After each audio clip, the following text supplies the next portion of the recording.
So, I have to admit that I was apparently mistaken. I thought for sure that Ford had already mentioned about making an all-electric e-Transit, and Yes, it they turns out did. that I was thinking, what? Oh, okay.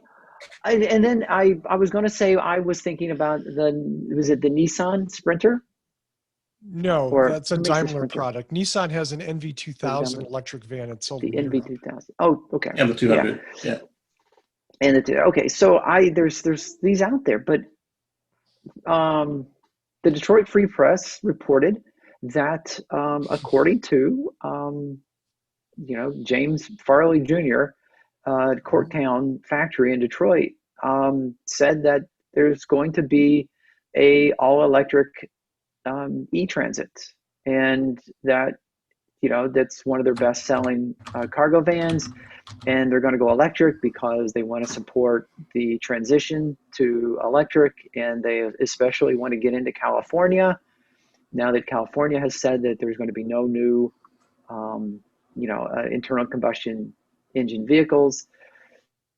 So I was really thrown off at this, but if this is great news, because even though they're targeting California, and we've always said that California helped set the bar for other states, then this is really we've said it many times that these cargo delivery vans usually run a very set route, or they usually just don't go very far, and they can be parked and charged back at the warehouse overnight.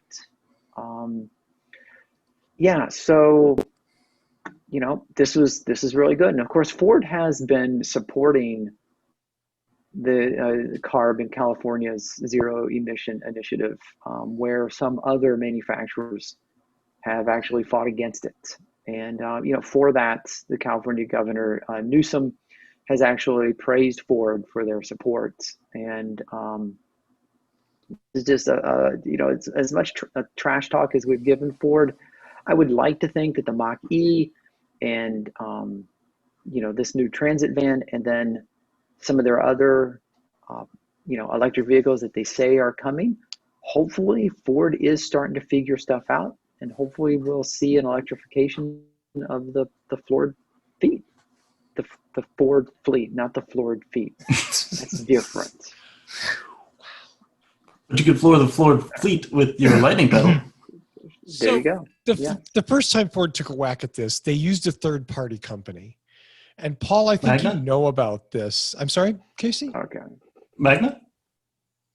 No. It It wasn't Magna. No, that wasn't a was the Ford. that was the It wasn't focus. Ford. No, well, there was actually a EV Ford Transit, but Right. it Yeah. had nothing to do with Ford. It was a third-party conversion company built them, and they were god Okay. awful. They all Right. broke. But Ford was selling them gliders, though, right? Yeah. yeah, Right. So what we mean by a glider is the shell of a car without the powertrain in it. Somebody comes in and right. electrifies it, and boom, they're an electric car company. And that failed Okay. miserably. But I've always been a huge transit fan. I love the transit as a vehicle. The reason I don't have one is it gets a miserable 22 mpg.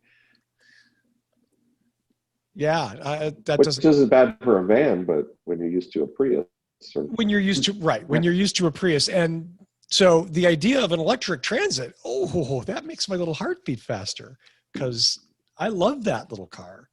I think they're wonderful. and one that's offered by the factory that's going to be supported properly.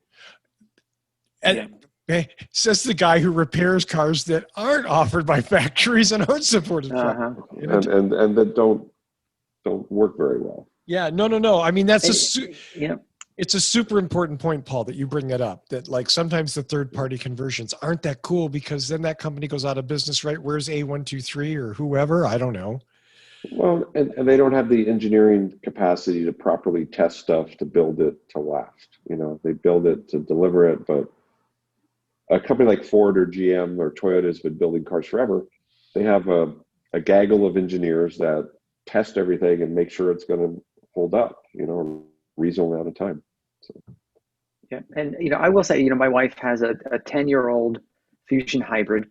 I spent a week with a more recent Fusion hybrid, and then the Fusion Titanium plug-in hybrid is it titanium platinum, the whatever metal they called it, for stupid marketing. But I think they were solid build. I thought the user interface was great. The dashboard was good. It was a really good car. I think if Ford really does put its weight behind electrification of its fleet, I think they're going to do a bang up job. They've just got to jump in because, like so many of the other manufacturers, they're lagging behind Tesla and they're playing catch up. They've got a lot of work to do.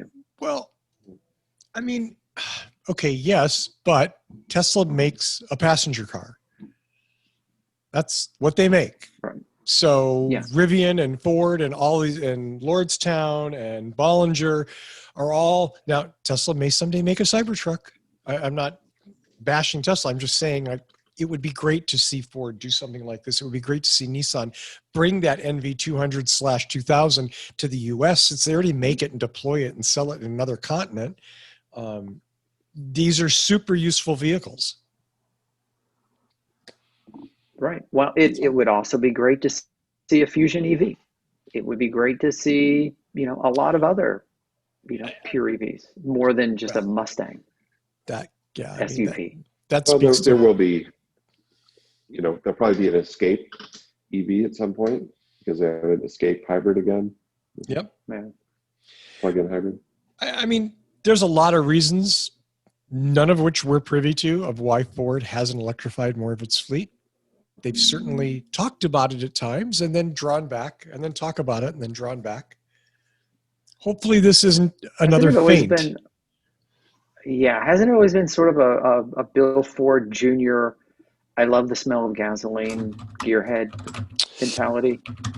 That I don't know. Okay. I honestly, I I thought he don't. was on record at one point.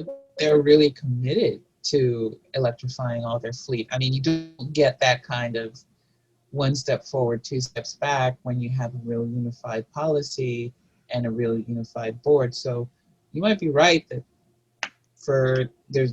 there are people who are saying that we got to go forward, and there are other people like, yeah, but are we really sure we want to invest that? And it's just going to depend on whether or not the numbers start coming in with demand before we can get the naysayers to really stop blocking progress.